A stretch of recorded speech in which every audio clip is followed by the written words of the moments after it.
Boys and Girls Club taught me what self-esteem is. Boys and Girls Club taught me that being an individual is something that will help me as opposed to something to be ashamed of.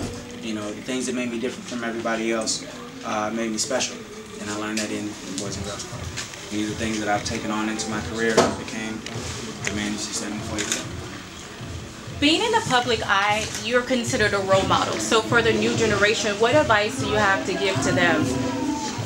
Well, to piggyback off what I just said, to understand that your individuality, the things that make you different, are the things that make you special. Those are your powers. You know what I mean? And to never be ashamed of those. To never run away from those. You know, to understand that if you want to be successful, it is going to take hard work. There are no shortcuts to success. That's just the reality of it. There's no shortcuts. There's no real secrets. You work hard, you get what you work for. That's what it is. Is there anybody else that had a question? Please don't be shy. If you any group questions, please.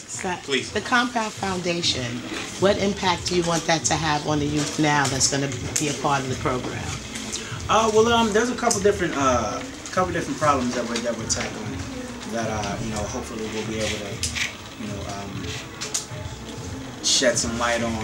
You know, one of the things that we deal with a lot is the inspiration element of what it is to be a kid from a group home, a kid from foster care. You know, if you go to these group homes, you see, you know, kids being housed, kids being clothed, kids being fed, but not so much kids being inspired to be anything else than that. You know, we step in and make sure that these kids understand that your circumstance has nothing to do with your future. You know, what you become and where you came from don't have to have anything to do with each other. You know, so don't let the fact that you grew up the way that you grew up become an excuse to not do anything with your life. You know, there's that. Also, we deal with the fact that there are a lot of just life skills that you may not pick up, you know, being forced to grow up that way. You know, moving from house to house with all your belongings or possessions or whatever the case may be. You might not learn how to balance a checkbook. You might not learn how to fill out a job application, you know, create a resume, whatever the case may be. We step in and make sure that these kids have these life skills. You know, that's another thing that we do. One of the bigger things that we've been tackling is the whole concept of medicating a kid versus disciplining a kid. You know, if you were taken away from the only family that you ever knew and thrown into a household full of strangers, you might have a discipline problem too. You might have behavior issues too. You know, that don't mean give them a pill and throw them in the corner. No, it means be a parent if you're going to be a parent. And discipline, that's what it's about. Not, you know, these drugs that kids way younger than should know these drugs, knowing these drugs. Right? It doesn't make any sense. So, how do you give advice? So when you speak to a child that's going from home to home and then they finally find a home, now you're in with this family, speaking from personal experience, what advice do you give to an older brother that now has a younger sibling in the home and wants to shed some light on how to, you know, have these life skills? Is there anything that you can kind of speak to that might be effective advice for the older person now wanting to accept this person in the home and not just let it be, you know, words? You really want to show this young guy or this young girl that's in your home that you're truly a part. What kind of advice could you give to someone else? Well, you pretty much just answered your own question. You know, it's one thing to say, it's one thing to talk at somebody, and then it's another thing to show somebody. You know, so if you want to show this child love, if you want to show this child that there's more to you than where you come from, then you have to do just that. You have to show it. You have to be proactive in the situation. You can't just sit back and allow things to happen. You have to make things happen. You have to make it aware, make this child aware of these things, and that's that falls on you. Thank you. How can someone help with this foundation, like their way? Like, I like to give back, so like donating or volunteering. What's you know, so that people know, like, okay, you could do this to help us. Compoundfoundation.org is the website, and all the information that you need is all right there. Okay. Appreciate that. Right now, you have a 4-city tour. Are you looking to expand in the future, add more cities? Absolutely, absolutely. We would have added more this time, but see, the thing is, these are problems that require money and time, and you know, bodies.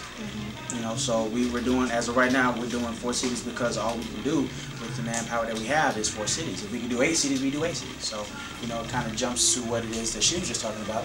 Compoundfoundation.org. If you want to help, that's where you go to get the information. So maybe next year we do more than 4 cities. What are your current needs? What do you need to help expand We need this? bodies. We need people that want to volunteer, that want to help. We need money. We need donations. He spoke briefly about the ornaments that we have right here. These are available on the online as well, compoundfoundation.org, and we're selling them. You know, we're accepting donations for them. We're asking anything from, what is it, $10 to $25. $10 for the individual ornament, and for the trio you get $25. And with that, you also get holiday cards signed from Neyo for yourself, for your siblings, for your children, what have you. That kind of shows your support of the mission of Compound Foundation. Don, you want to say something? I want to say that one other thing that we need.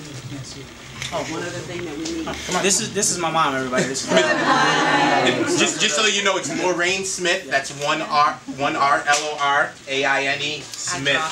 I dropped it. So I can be an individual. Another thing that we need people who are dedicated to making a difference in these children's lives. And by that I mean, we need more people. We need people who do more than write a check. Checks are great. We need them. We need people who do more than come and volunteer at the events. That's awesome also. We need that too. But we have decided that we want to make a bigger impact and make a bigger connection with these children, because not only do they need things, but they need people. They need people to connect with them. They need people that when they are in college and they don't have anywhere to go for the holiday break, maybe they have someone they can talk to on the phone. They have someone who might have built a relationship with them that they might be able to come and have Thanksgiving or Christmas dinner with them. Maybe somebody can point them to a place where they could have a room for the weekend. They need things. When they leave the families, if they haven't developed a close relationship with that foster family, then they're basically on their own. And so they need people to connect. So that is one of the next steps that we want to make in the Compound Foundation, is to make that connection and build on it, so that they know that there are people here, not just to help give them things, but to help them. Okay, so I just wanted to say that. Jay. Sorry to chime in again. I said don't be shy, so I won't. We're in a situation now where a lot of children are technologically very savvy. You know, iPhone, they can navigate through it, they can navigate through an iPad, whatever the case may be. Have you guys ever considered developing a mobile application that would be almost as a, not to cross the line, but almost be like a platform? Say there's a child that is trying to reach out, but they're not getting, let's say, what they need from their parents, without putting them on blast or making them feel that they're ungrateful as a child. Is there a place that I can go mobily to have someone like digitally be a representative of the Compound Foundation, but like, hey, you know, I'm not your parent, but hey, let's say for an example, this is Jason here. What can I help you with? Are there some ideas that you have or some concerns that you're expressing to kind of be a more interactive experience? Because like they say it takes a village to raise a child, but you know, sometimes the village has to go to work, so you still need eyes and ears to, you know, make this thing kind of happen. That's real. I think that is a fantastic idea, and I think that you should go over there and talk to my mom about figuring out how to make that happen. That's a great idea. Perfect. See, that's what we need. We need people like you. We need people with these ideas, you know, that you know, maybe we didn't think of. But I feel like that's a fantastic idea. I'm serious. I feel like you should go over there and have conversation. I definitely will. Got you.